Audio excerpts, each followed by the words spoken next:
अभी हमारे साथ राजेंद्र कुमार राम है, जो 2025 बिहार विधानसभा चुनाव में महागठबंधन समर्थित राजद के उम्मीदवार थे। हालांकि अभी अपने आवास पर सभी पंचायत अध्यक्ष और प्रखंड के विधानसभा के समस्त कार्यकर्ताओं के साथ में समीक्षा बैठक कर रहे हैं।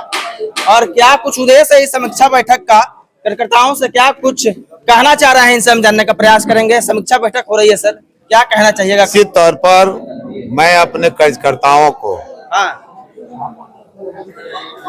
यह बताने का प्रयास किया है, चुनाव है और चुनाव में कोई कमियां रह जाने के कारण हम लोग जीत से कुछ दूर पीछे रह गए।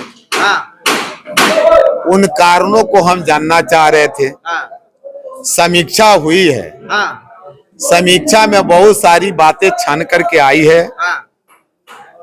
कहीं गठबंधन की बातें हैं, तो कहीं पे हमारे कार्यकर्ता जो सक्रियता होनी चाहिए वहां पर कमी रही।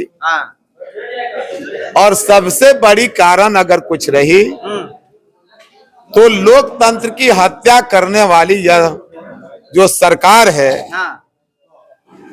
जब आचार संहिता लागू हो जाता है तो मतदाताओं को लुभाने के लिए कोई भी प्रयास लोकतंत्र और चुनाव आचार संहिता के खिलाफ होता है।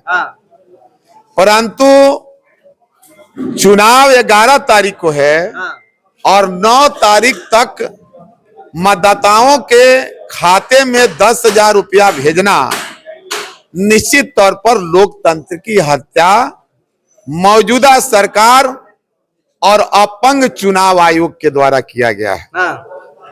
अगर चुनाव आयोग सतर्क होती, अलर्ट होती, तो सरकार के द्वारा इस तरह से किए गए कुकृत के खिलाफ एक्शन लेती और निश्चित तौर पर जो गलत काम कर रही थी सरकार उस पर रोक लगाती। परंतु यह सरकार के द्वारा जो देश का लूटा हुआ पैसा और चुनाव आयोग को अपने भय के बांध में बांध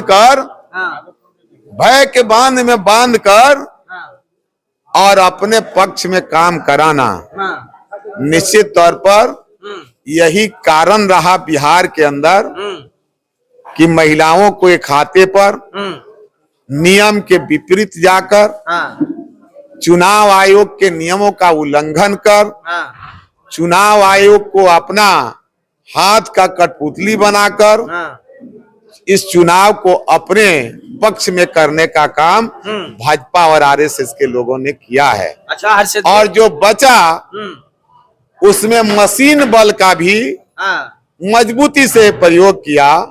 तो मशीन बल और देश का लूटा हुआ धन बल, यही जो है बिहार के अंदर या फिर हरसिद्धि के अंदर इस्तेमाल कर जो जनता के द्वारा दिया गया जनादेश जो मुख्यमंत्री तेजस्वी प्रसाद यादव जी को बनाने के लिए मिला था, उसे कमजोर किया गया और सत्ता को जबरन अपने पक्ष में किया गया।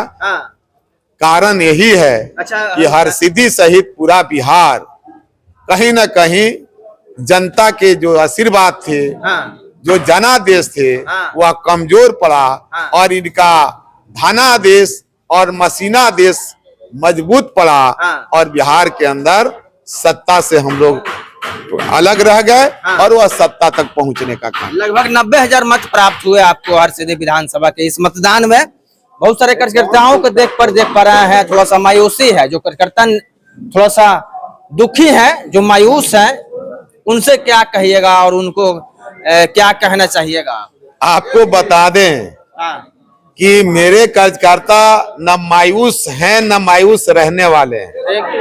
मेरे कार्यकर्ता लड़ाकू हैं, अन्याय के खिलाफ लड़ते हैं।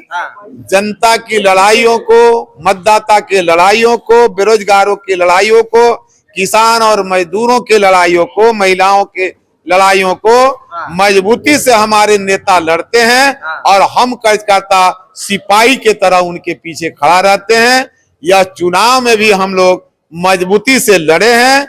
जनादेश हम लोग के पक्ष में आया, लेकिन धनादेश और मसीनादेश निश्चित तौर पर वो अपने पक्ष में इस चुनाव को किए हैं। आने वाला इतिहास इन्हें माफ नहीं करेगी और लोकतंत्र और संविधान को बचाने के लिए जो लड़ाइयां हमारे नेता नीति निर्धारित करेंगे, उस लड़ाई को लड़ने के लिए हरसिद्धि का एक एक कार्यकर्ता और नेता हमारे साथ खड़ा है। हम नेता के साथ खड़ा है। जानना चाहेंगे अंतिम में 20 से 25 तक जिस प्रकार से राजेंद्र राम हरसिद्धि में प्रत्येक लोगों के साथ में बने रहे, दुख सुख में बने रहे, 25 से 30 फिर भी राजेंद्र राम वैसे ही रहेंगे या उसमें कोई बदलाव होगा?